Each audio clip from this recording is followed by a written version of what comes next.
안녕하십니까. 오늘 시편 강의 네 번째 시간입니다. 시편 1편은 우리가 1절부터 지금까지 했는데, 복 있는 사람은 악인의 꾀를 쫓지 아니하며 죄인의 길에 서지 아니하며 오만한 자의 자리에 앉지 아니하고 오직 여호와의 율법을 즐거워하여 그 율법을 주야로 묵상하는 자로다. 저는 시냇가에 심은 나무가 시절을 쫓아 가시를 맺으며 그 잎사귀가 마르지 아니한 같으니 그 행사가 다 형통하리로다. 악인은 그렇지 않으며 오직 바람에 나는 겨와 같도다. 자, 오늘 읽은 이 말씀은 마침 2절과 아주 유사합니다. 2절에도 1절의 내용을 이렇게 뒤집어 엎는 말씀이 2절인데 3절의 말씀을 뒤집어 엎는 것이 4절이라고 할 수가 있겠습니다. 그러니까 복 있는 사람은 시냇가에 심은 나무처럼 시절을 쫓아 가시를 맺고 그 잎사귀가 마르지 않고 그 행사가 다 형통한데, 악인은 그렇지가 않다는 것입니다. 그렇지 않다는 이야기는 뭘 의미하겠습니까? 악인은 시절을 쫓아 가시를 맺지를 못하고 그 하는 일이 다 형통하지도 못하다는 내용인 것입니다. 자, 우리가 여기 그렇지 않다라는 로켄이라는 이 단어를 통해서 악인은 의인의 삶과 전혀 다르다는 것을 이야기해 주고 계신 것입니다. 그들은 오히려 바람에 나는 그들은 겨와 같다라고 이야기했습니다. 예, 여기도 그러나 오히려 라는 단어를 쓰면서 키임이라는 단어가 등장하고 있는 걸 볼 수 있습니다. 바람에 나는 겨라는 것은 바람이 몰아붙이는 대로 쓸려갈 수밖에 없는 정말 하나님에 의해서 그 운명이 결정될 수밖에 없는 그런 아주 악인의 불완전함과 운명적인 소멸을 상징해주고 있는 말씀인 것입니다. 제가 이런 내용을 뒷받침하는 성경적인 부분들을 생각해 보았습니다. 바람에 나는 겨처럼 그 운명이 어느 날 갑자기 그 멸망으로 끝나게 된 사례들이 누가 있는가 생각해 볼 때 대표적인 사람이 저는 사네립이라는 생각이 들었습니다. 이 사네립은 아시리아의 그 왕으로서 보통 센나케립이라고 알려져 있는 왕입니다. 사르곤 2세의 아들인데, 이 사르곤 2세가 갑자기 죽음으로써 이 사네립이 그 왕위를 이어받게 됩니다. 그 틈을 타서 이 유대 왕 히스기야는 아수르에 대한 조공을 거부하고 반란을 일으키게 되는데, 사네립은 이를 진압하기 위해서 기원전 701년에 제3차 원정을 단행하게 되는 것입니다. 예, 그 아버지였던 사르곤 2세는 사마리아를 점령했다면, 이 사네립은 그 사마리아에서 바로 진격을 해서 예루살렘을 점령하는 것이 아니라 그 예루살렘의 그 태주로를 막고 또 주변에 있는 성읍들이 예루살렘을 돕지 못하도록 하기 위해서 철저히 고립 작전을 썼는데, 지도에서 보는 것처럼 라기스를 먼저 정복을 했습니다. 이 라기스는 예루살렘보다 훨씬 남쪽에 있는 요새와 같은 기지입니다. 예루살렘에 문제가 있을 때 이 라기스에서 도움을 받을 수가 있고 라기스로 피신을 할 수가 있는 곳인데, 헤브론이 산지에 있다면 라기스는 평지에 있는 그런 요새인데, 이 사네립은 이 라기스를 공략하고 먼저 점령을 하게 됩니다. 그뿐만 아니라 46개의 성읍을 점령을 했는데, 아마 뭐 그 이름들이 다 기록이 되어 있지 않지만 헤브론이나 베들레헴이나 이런 성읍들도 이미 사내립에 의해서 점령당하지 않았나 생각이 들어집니다. 그 당시의 상황을 이 라삼 실린더에 이렇게 비문에 아수르 비문에 남겨 놓았는데 히스기야를 새장 속의 새처럼 예루살렘에 가두었다라고 사내립은 기록을 했습니다. 그러면서 그 장수 랍사게를 보내어서 성 밖에서 유다 백성들에게 아주 심리전을 펼치면서 항복을 유도해 내는 걸 볼 수 있습니다. 그 우리가 멸망시킨 도시들을 보라. 그들의 신이 그들을 구원해 줄 수가 있었느냐. 너희 하나님 여호와께서도 너희를 구원하지 못할 것이고 하나님이 우리를 보내어서 너희를 이렇게 점령하도록 하게 하신 것이 아니냐 하면서 아주 심리전까지 써가면서 그들은 고도의 정말 치밀한 전략으로 전쟁을 해왔습니다. 이때 히스기야는 정말 성전에 들어가서 하나님 앞에 정말 간구를 드렸는데 이사야 선지자를 통해서 하나님의 구원을 이렇게 예고받게 되어집니다. 그날 밤에 정말 놀라운 기적이 일어났습니다.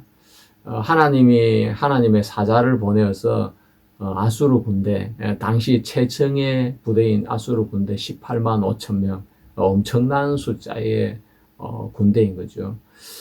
그 군인이 하루 밤 사이에 다 이렇게 죽게 되어지고 사내립은 아침에 일어나서 인기척이 없자 보니까 모든 군대가 다 몰살을 한 걸 알고 혼자 아주 조용하게 이렇게 도망가듯이 철수를 하게 되어집니다. 그리고 그 철수를 해서 자기 신당에서 제사를 지내다가 두 아들에게 피살을 당해서 사내립은 엊그제까지만 해도 그렇게 당당한 기세를 가지고 예루살렘을 한순간에 다 집어삼킬 것처럼 보여 사내립이 아들 손에 정말 피살당해 죽는 비참한 최후를 맞이하는 걸 보는 것입니다. 악인은 그렇지 않으며 바람에 나는 겨와 같도다. 언제 바람이 불어서 날아가 버릴 줄 모르는 그런 정말 아무것도 아닌 운명적인 인간이 하나님을 거스리고 대적하는 모습을 이 시편 1편 4절은 바람에 나는 겨와 같다고 표현을 하고 있는 것입니다. 그와 유사한 일들이 성경에 많이 기록이 되어 있는데 느부갓네살의 후임으로 벨사살이라는 사람도 그렇습니다.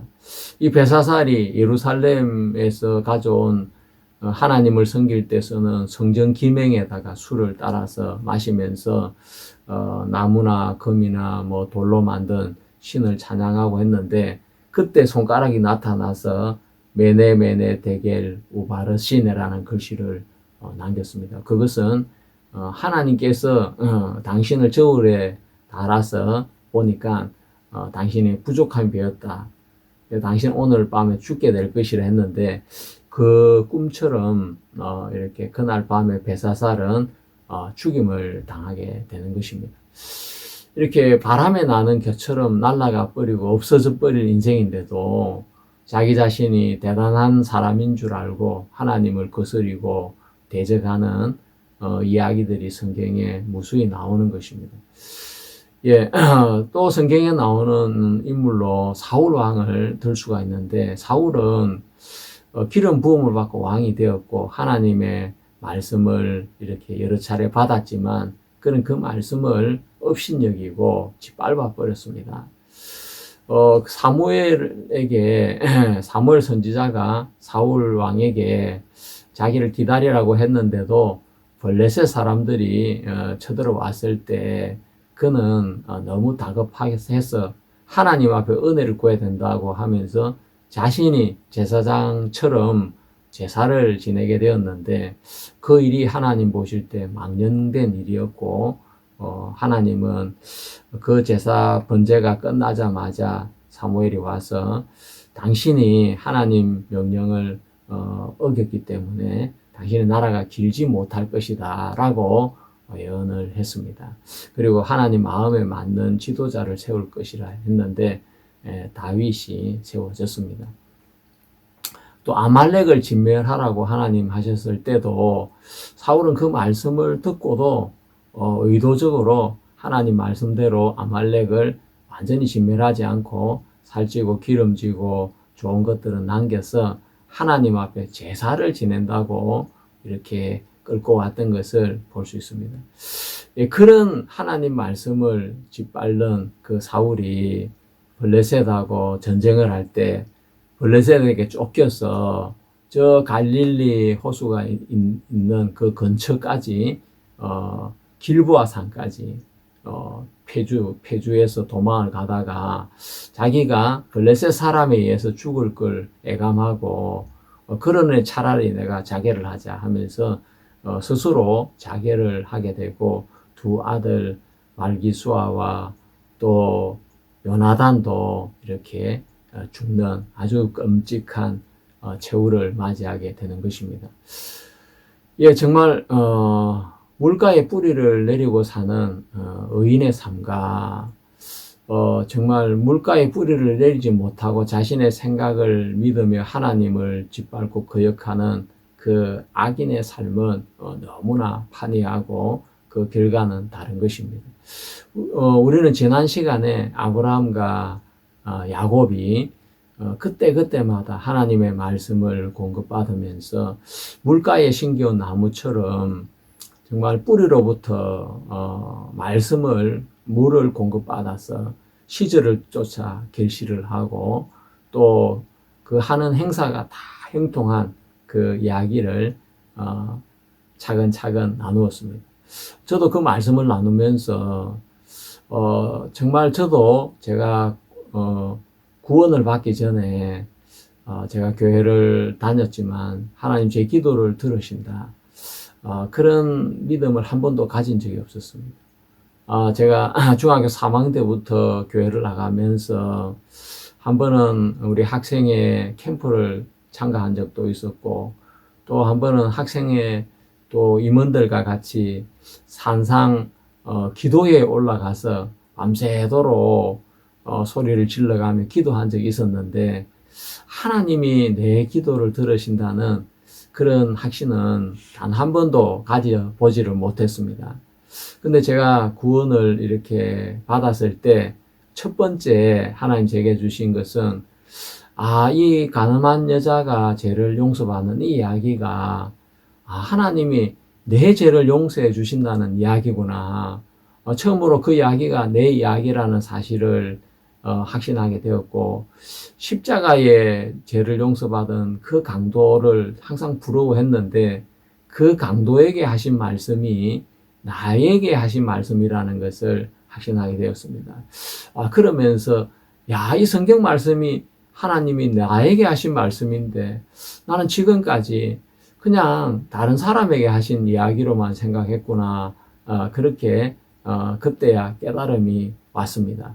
그리고 하나님이 천지를 창조하신 그 하나님이 내 하나님이 되시고 내 아버지가 되시기 때문에 이제 내가 무슨 기도를 하나님 앞에 드려도 하나님 내 기도를 들으시겠다는 그 믿음이 제 마음에 가득 차면서 무슨 일을 만나든지 하나님 앞에 기도를 드리고 싶고 하나님 인도를 받고 싶은 마음이 제게 생겼습니다. 저는 25살 때 목회를 시작해서 36년 동안 이렇게 목회를 하면서 제가 참 크고 작은 많은 어려움을 만났습니다. 그때마다 하나님께서 아브라함이나 야곱에게 말씀하셨던 것처럼 제게도 말씀을 이렇게 하셨습니다. 그래서 제가 그 고비를 넘게 되었고 또 하나님의 귀한 축복을 받게 되었는데 제가 인천에서 목회를 할 때 우리가 새 들어 살고 있었는데 1억 8천에 IMF가 와서 그 전세금을 다 날려버릴 그런 위기가 찾아왔습니다. 우리가 교회 예배당을 옮기기 위해서 주인을 찾아갔는데, 주인은 우리한테 이런 이야기 했습니다. 목사님, 지금 제가 잠이 오지 않습니다.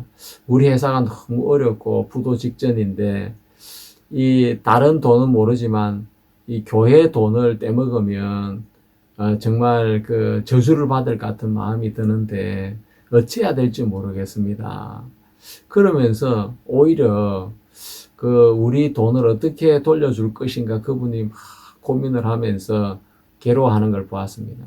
결국 그 우리 건물 주인은 건설회사를 하시는 분인데 자기가 손해를 보고라도 이 2층 건물을 우리에게 이렇게 싸게 넘기기로 그렇게 해서 우리가 그 2층 건물을 사게 되었습니다.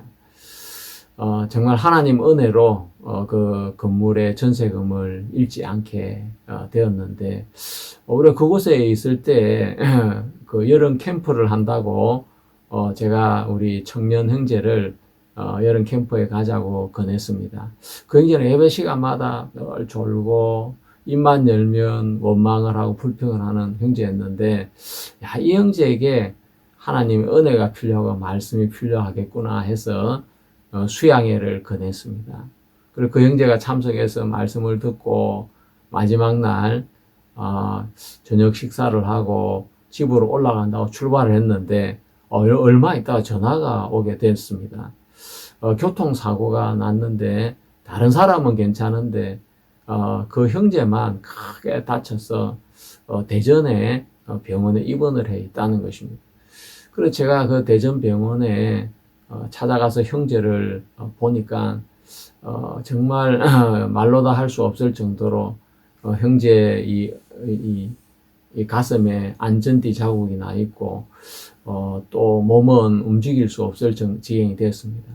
의사 선생님에게 형제 상태를 물으니까 형제가 일단 수술을 해봐야 하는데 척추뼈가 2개 나갔기 때문에 수술이 뭐 일단 잘 돼야 되겠지만 수술이 다 돼도 한 2달 이상 지나야 하반신 마비가 올지 걸어 다닐 수 있을지 안 그러면 저는 사람이 될지 한 2달은 지나야 알 수 있다고 이야기를 했습니다.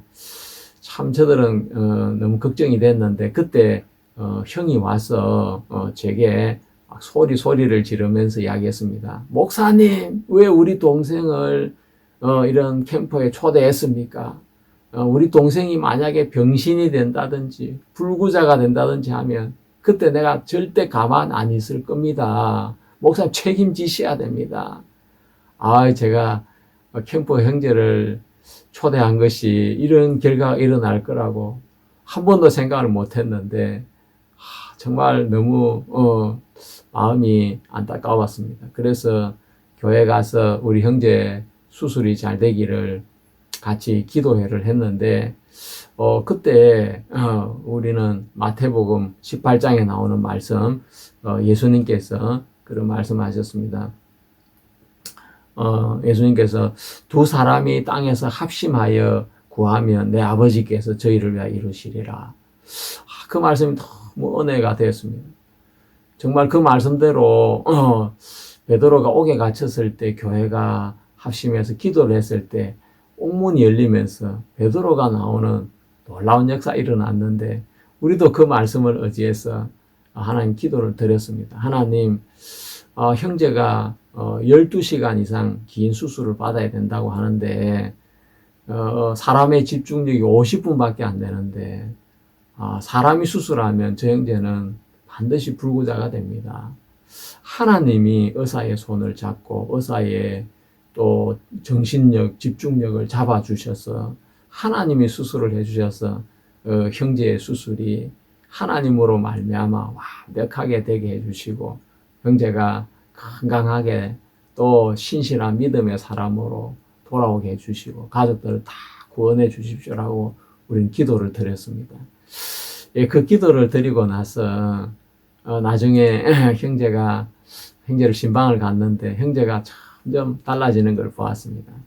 늘 입만 벌리면 불평과 원망을 하던 형제가 하나님을 감사해야 하고 또 구원받지 않는 가족들한테 전도를 하기 시작하고 상황이 점점 달라지면서 어머니가 처음에는 야, 네가 내 말 안 듣고 내가 전 보니까 어디 다니면 안 된다고 그렇게 이야기했는데 너 내 말 안 듣고 그 캠프 가가지고 사고 났잖아 했는데 우리 형제가 이야기했습니다. 엄마, 이 사고 난 건 하나님이 엄마 구원받으라고 사고 난 거야.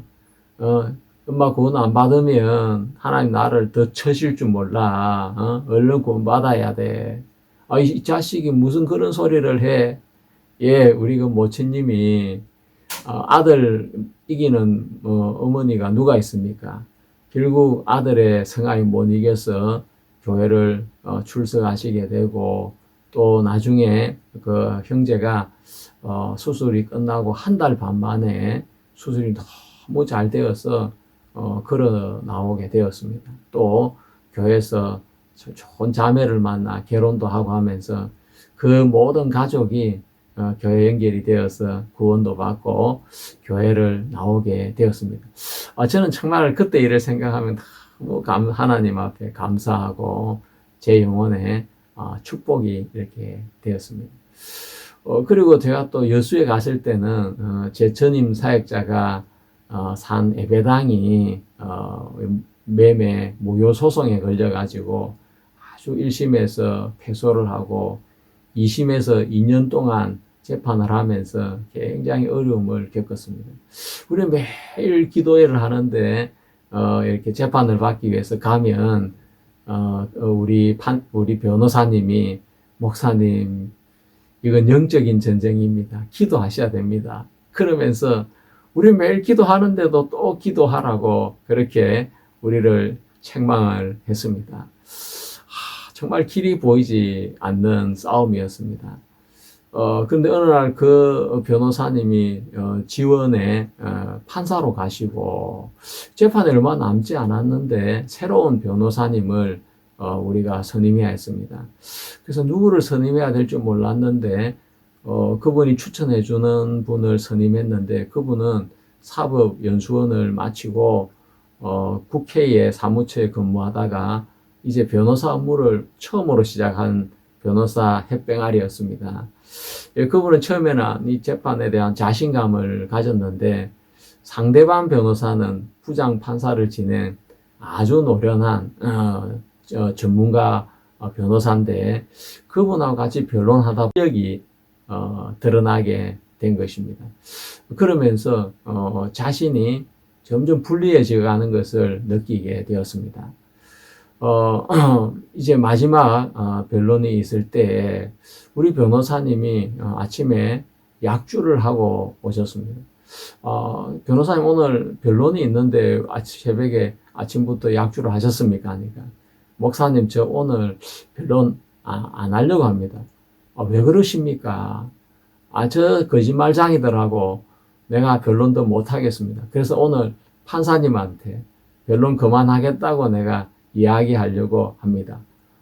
그러시면 안 됩니다. 제발 오늘 마지막까지 좀 최선을 다해 주십시오. 결과는 제가 묻지 않겠습니다. 변호사님 그래도 마지막까지 해 주시면 좋겠습니다. 예, 그 마지막 정인이 출석하는 재판에서 우리 변호사님이 정인에게 질문을 하면서 떨고 계셨습니다. 우리 마음도 정말 떨렸는데 그때 부장 판사님께서 일어나셔서 변호사님을 그 자리에 앉게 하시고 본인이 직접 재판의 핵심 쟁점사항 3가지를 정인에게 질문을 했습니다. 그리고 그 재판은 끝이 났는데 그건 정말 너무 놀라운 일이 아닐 수 없습니다. 변호사가 해야 될 일을 부장 판사님이 그 상황을 보고 직접 정리를 한 것입니다. 그리고 그 다음에 판결이 있을 때 우리가 판결을 들으러 갔는데 1심을 뒤집고 우리가 그 재판에서 승소를 하게 된 것입니다. 그때 우리는 다 이렇게 고개를 들지 못했습니다. 왜냐하면 너무 감격스러워서 눈물을 이렇게 흘리느라고 고개를 들지 못했습니다.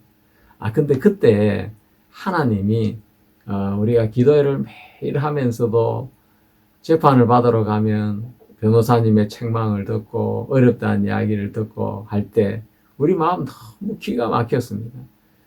그래서 하나님 앞에 하나님 이 재판 어떻게 해야 되겠습니까? 하고 물을 때 하나님께서 창세기 40장 말씀을 떠올려 주면서 애굽 왕에게 범죄한 두 장관이 왕 앞에 나갈 때 술 맡은 장관은 살았지만 떡 굽는 장관은 죽었어.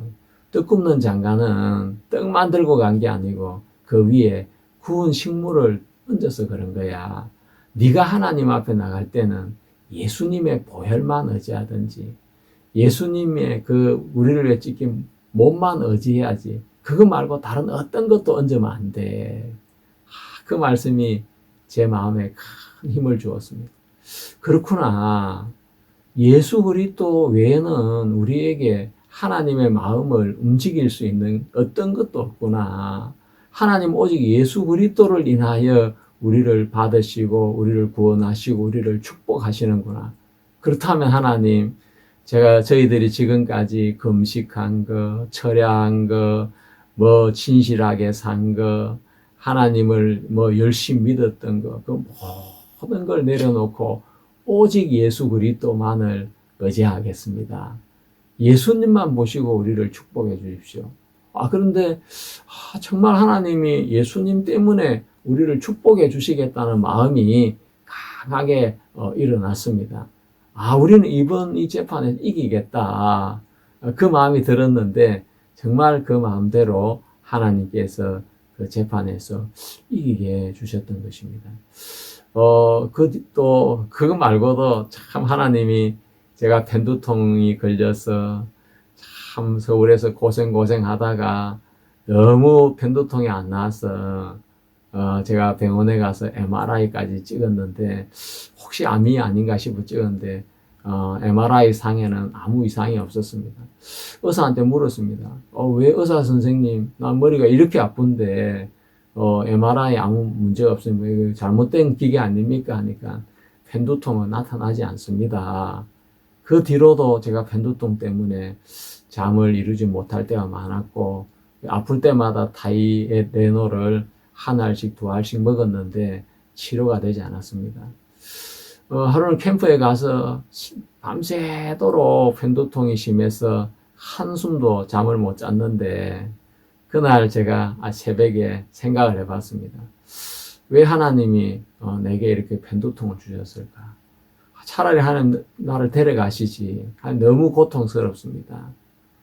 구원받은 사람이 그런다고 자살을 할 수도 없고 왜 이런 고통을 제게 하나님 주십니까?